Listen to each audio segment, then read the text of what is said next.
Pembawa renungan malam hari ini sudah terjadwal, dan sebelumnya saya minta maaf.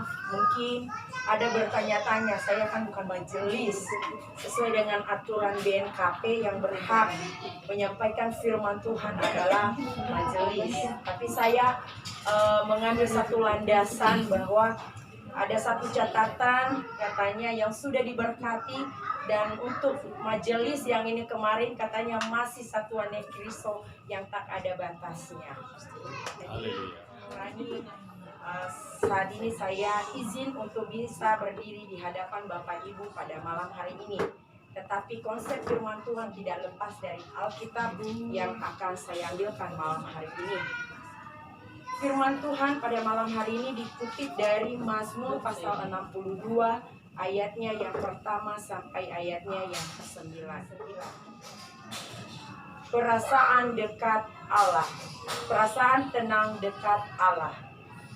Untuk memimpin biduan menurut cerita Mazmur Daud, hanya dekat Allah saja aku tenang, daripadanya lah keselamatan.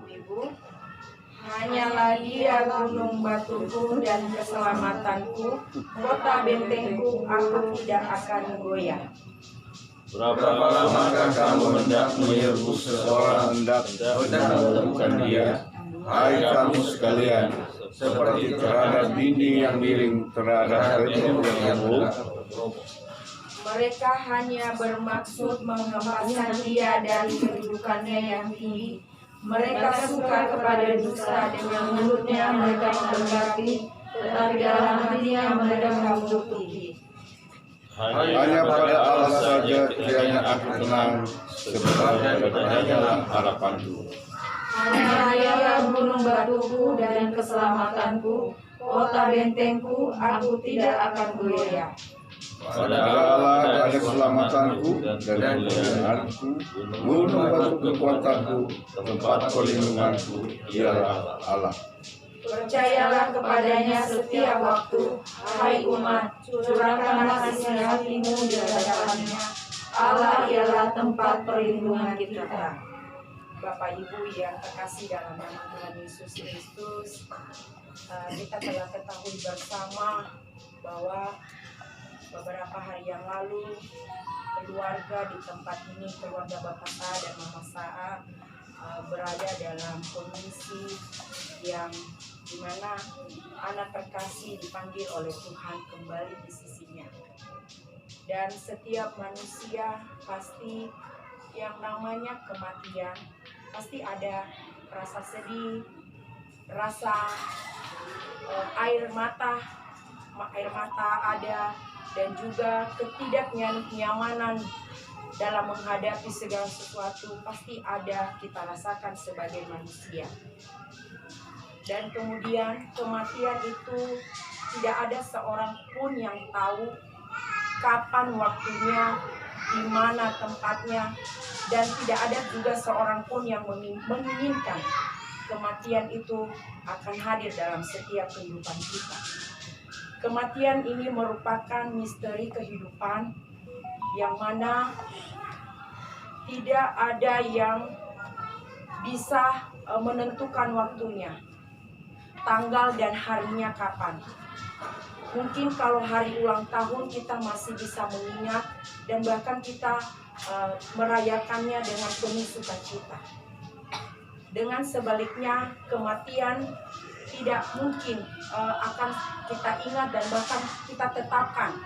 Nanti tahun 2023 bulan sekian jam sekian saya akan dipanggil oleh Tuhan.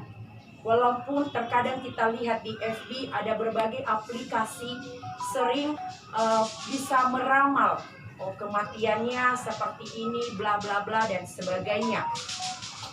Tetapi sebagai orang percaya, kita harus meyakini bahwa segala sesuatu yang terjadi dalam setiap kehidupan kita itu adalah rencana indah dalam kehidupan kita sebagai manusia.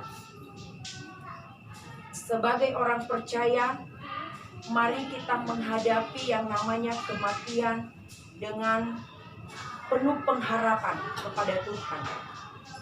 seperti Mazmur Daud pada saat malam hari ini mengungkapkan bahwa kehidupannya di saat ia berada dalam masalah, di saat ia berada dalam keterpurukan.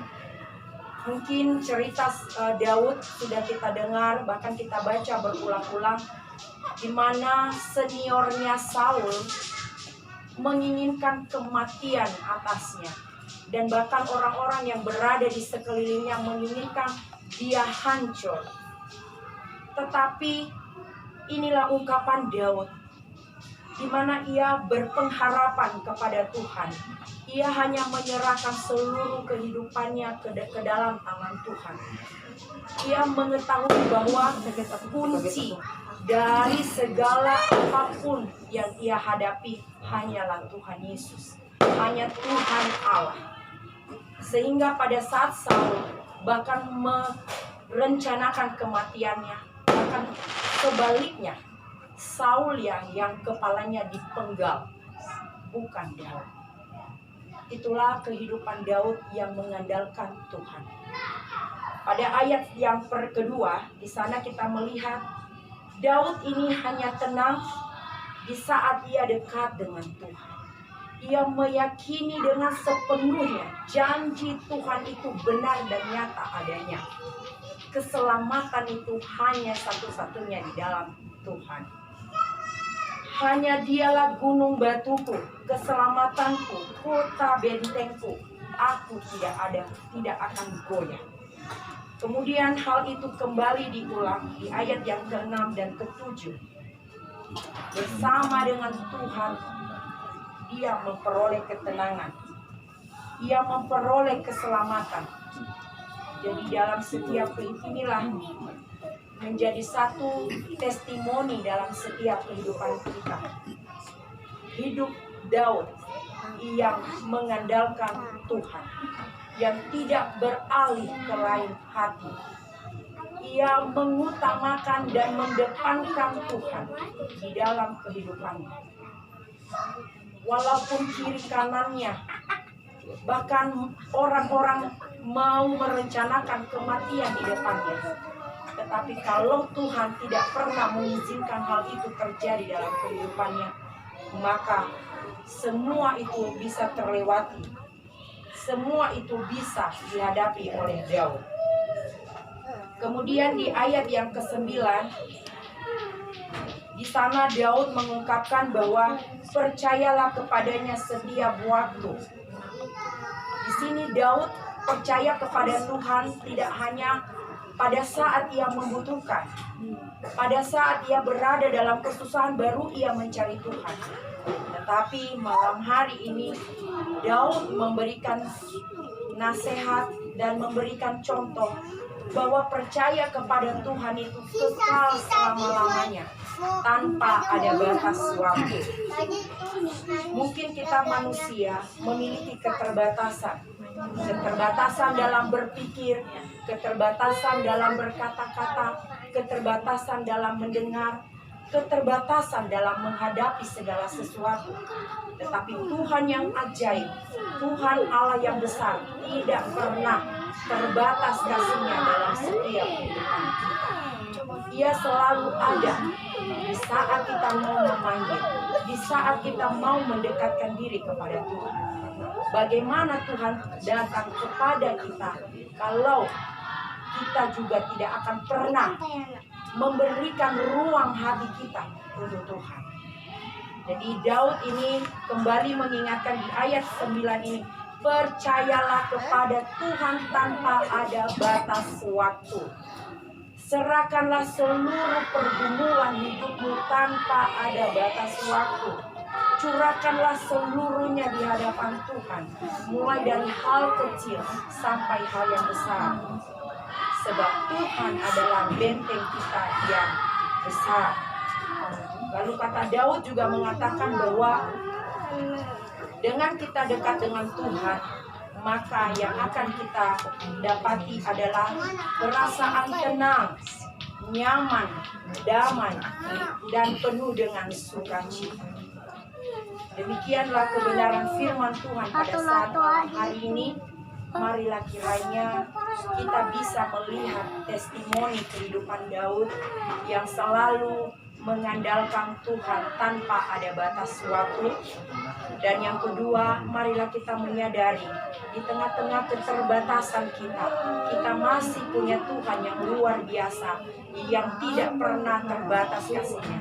Mungkin sesama kita masih bisa terbatas kasih-Nya dalam menolong kita, terbatas dalam membantu kita, tetapi Tuhan yang luar biasa tidak pernah terbatas dalam menuntun dan melindungi dan memberi pertolongan kepada kita.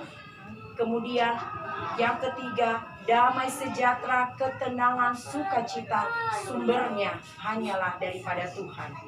Demikian kebenaran firman Tuhan, mari kita berdoa.